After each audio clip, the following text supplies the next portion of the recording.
Top 5 Dangerous Dogs of China. China is well known for pandas, dragons, and silkworm. But did you know China is also home to some of the most eclectic dog breeds? Big, small, fluffy, or hairless, there is certainly a dog breed in China that appeals to you and suits your preferences.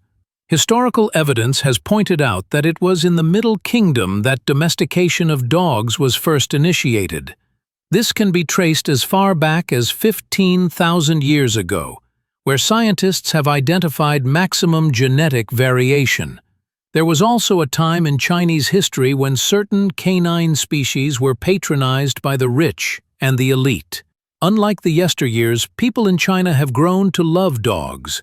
Nowadays, it is common for a Chinese family to have a pet dog, despite stringent government regulations. So it's just a matter of identifying one which would be most compatible with you and your family.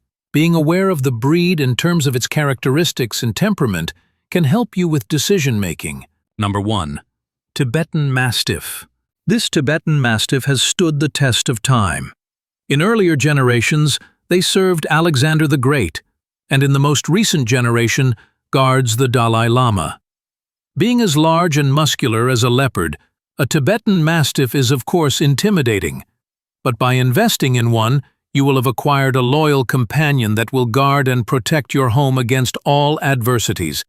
Watch a Tibetan Mastiff walking, and the first thing that would strike you is its confident gait. Shift your attention a bit, and its coat will strike you as unique, being a combination of soft wool covered by a rough outer texture. Another distinctive feature is its deep chest, not to mention its deadly bite, which can prove to be lethal at times. Tibetan Mastiffs are currently listed as one of the most expensive dog breeds in the world. In fact, the most expensive dog ever sold was this breed. Tibetan Mastiff temperament. A Mastiff is alert at all times.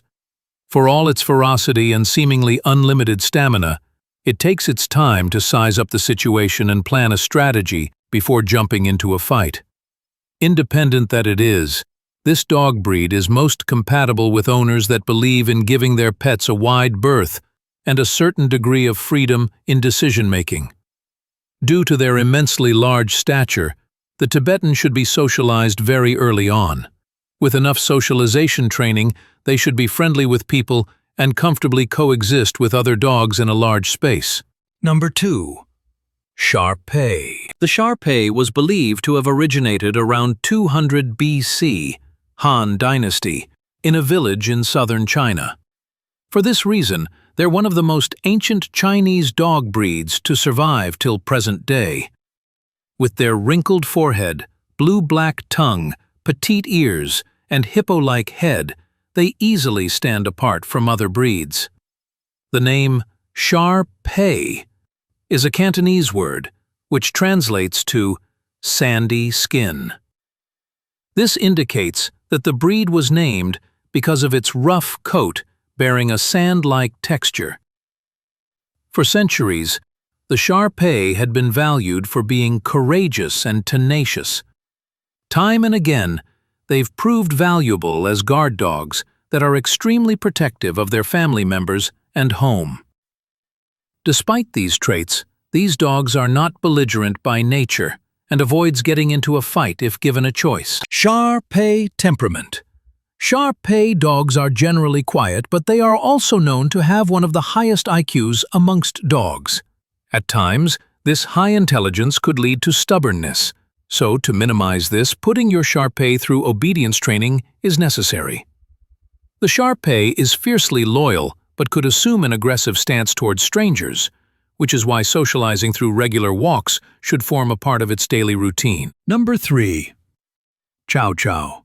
Anyone who prefers a big, hairy, strong, and dignified canine would find the Chow Chow to be perfect.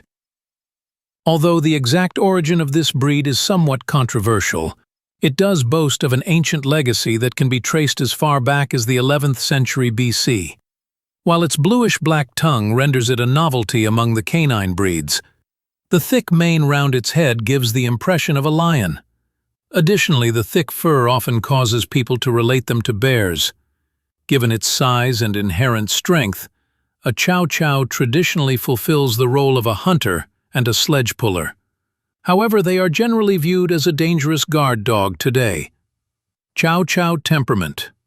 Don't expect a Chow to run around, play cute, and do your bidding like fetching your paper and trotting on your heels. This dog breed is by far the most aristocratic and also the most independent. They're often viewed as a dumb dog breed, but really they're just arrogant and aloof. Because of this, you must start its socialization early on. Frequent grooming is also a must, particularly during summers, when the thick fur could pose a problem. The most unique quality of the Chow is their tolerance of being alone. Most dogs are social creatures and strongly prefer to be around people, but that's not the case with the Chow. However, this doesn't mean you should leave them alone all the time. Chow Chows still appreciate family time and can be as loyal and devoted as any other breed. Number 4.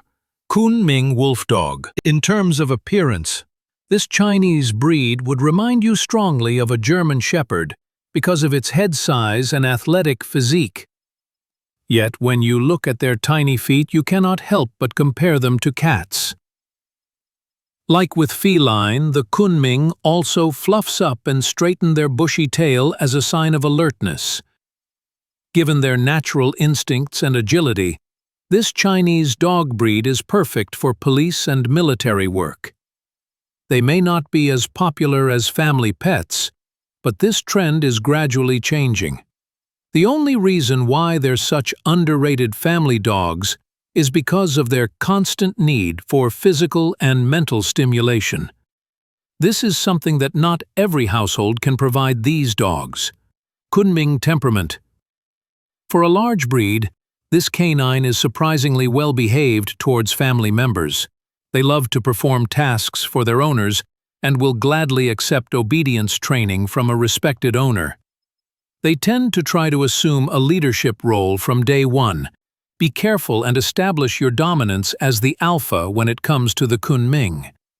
With that said, this dog can be somewhat unpredictable and should be monitored at all times. Number 5. Chongqing Dog. What makes the Chongqing breed stand apart from the others is its affinity towards its family. This is true despite serving as a hunter and a guardian for the home. It was when the Han Dynasty ruled China that the Chongqing reached popularity in the southwestern part of the country. Ever since, they've been revered as one of the natural breeds of China. Having this deep brown muscular canine around is indeed reassuring, as it could help you protect your property.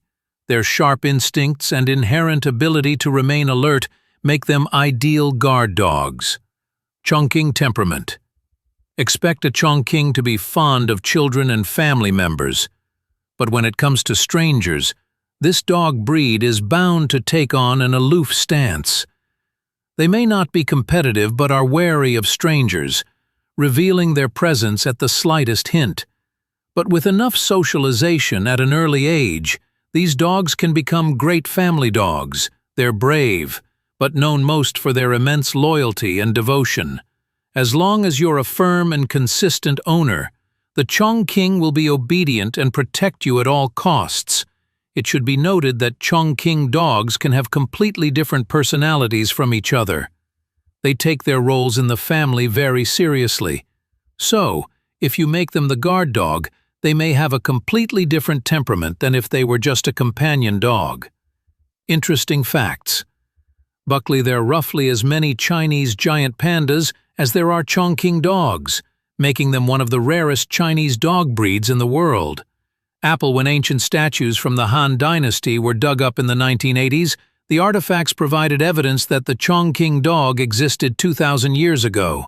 Big-eyed Chongqing dogs have been on the brink of extinction twice in the last 100 years. First, when the Communist Party slaughtered these dogs. The second time was when the SARS epidemic hit China.